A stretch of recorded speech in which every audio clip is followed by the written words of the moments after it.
Welcome to the Man Cave Podcast with Dan Casper.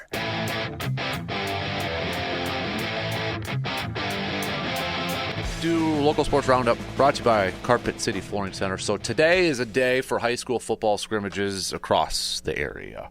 I know we talked with Dr. Crow a little bit earlier. They're going over to Edgar for Regis. It's Regis, Menominee, Medford, Edgar, all in there. You're going to be over in Chippewa Falls. Yep. Tri hosts Northwestern, and I forget if I always forget if I think it's Sparta. Okay.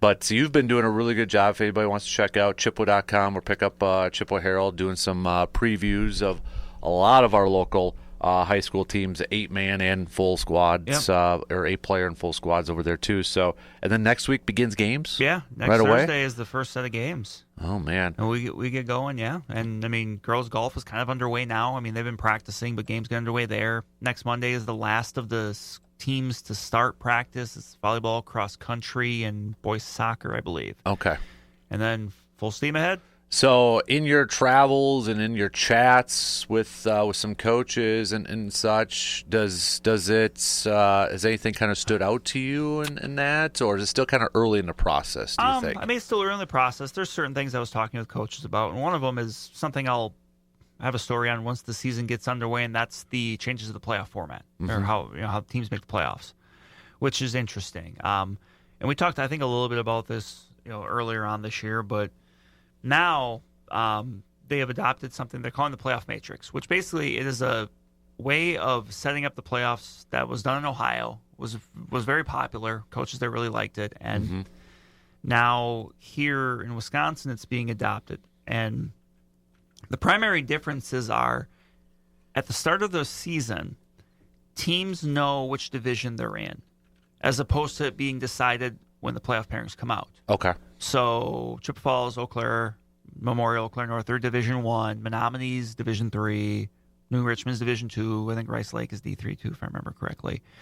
But you go around, and so right off the bat. And on the WIA's website, once games start, you're going to actually be able to chart your progress, because it's like a scoring system, but it breaks down to you actually get rewarded for playing larger school teams. So I forget the point value, but it's like a half-point difference in each division from Division I through Division 7. So if you're a D6 school and you pick up a win over a D5 school, that's going to help your case. Mm-hmm. And then you also factor in like strength of schedule and other stuff in there.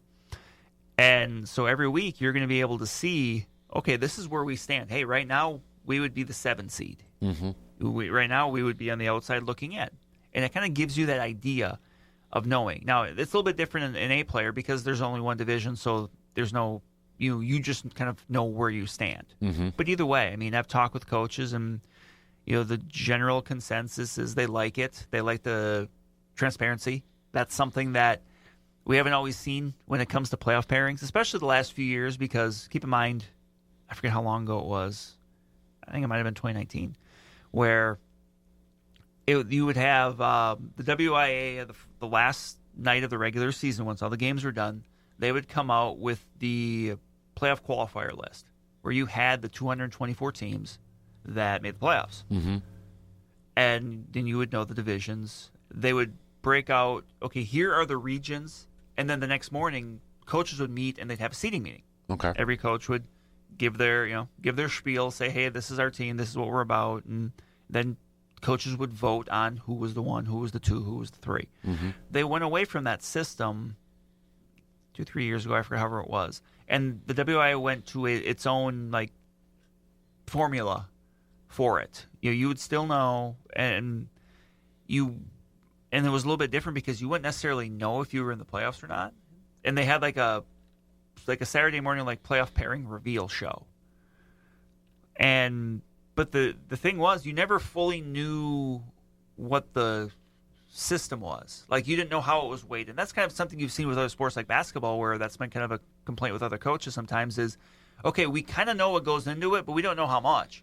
So there was always kind of this, almost like this cloak of unknownness, mm-hmm. where okay, why is this team this over this? And one of the interesting things that they've done with the system too is when the Coaches Association showcased it to the coaches. They actually went back the last couple years and said, using this system, this is what the pairings would have been like. And there were some differences.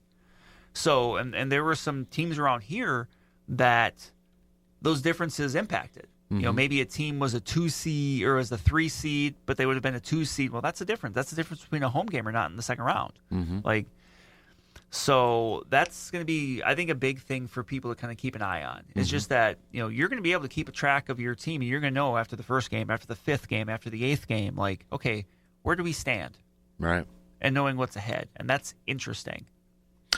I don't know. So I saw this from a couple days ago, just really quick here. So like ESPN Madison did a media poll for Yes. football. Oh, yeah. I actually vote in that. Did you vote? I do. Okay. I'm a voter in that. Perfect. So, because I thought it was kind of interesting to see where everything's at. They had the large and medium and small divisions in there. And, I mean, there is some. There's representation from this area. Yeah, Rice Lake finished number 2 in the medium. And then St. Croix Falls was at 10 in there. And in the small division, you really get some representation. Regis was 5. Boyceville was 6. Bondwell's on there. Blackhawk, Warren. Number 1 was Stratford and Edgar. 1-2. So St. Mary Springs at 3 over there. Grantsburg 4. So, I mean, seems like some high expectations for a lot of our local ones. Right. And, talking about those small school ones, I mean, Regis, every year Regis is there. Yeah. I mean, Coach Brenner and staff, they run a tremendous program. And they've got some heavy hitters back from last year. Boyceville, a team that came with an eyelash of advancing to state last year, lost to Edgar. And actually, after that game, Coach Jerry Sins from Edgar told me, he goes, when he had the conversation with Coach Romeo with Boyceville, he told him, like, next year in D7, you're the team. Because Edgar moves up to D6 this year because of competitive balance. Like, nice. That's a Boyceville team that brings back almost everybody. Wow.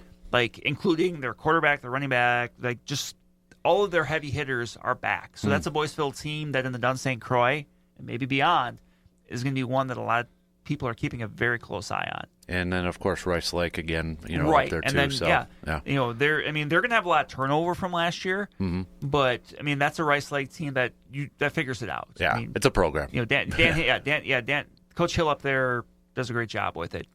Big Rivers, New Richmond's going to be another team. They got to vote. They got to vote for me in the large school poll. I will say that. That's a New Richmond team that brings back some heavy hitters too. Won the Big Rivers last year before they were upended by Rice Lake in the postseason. The Tigers are going to be there.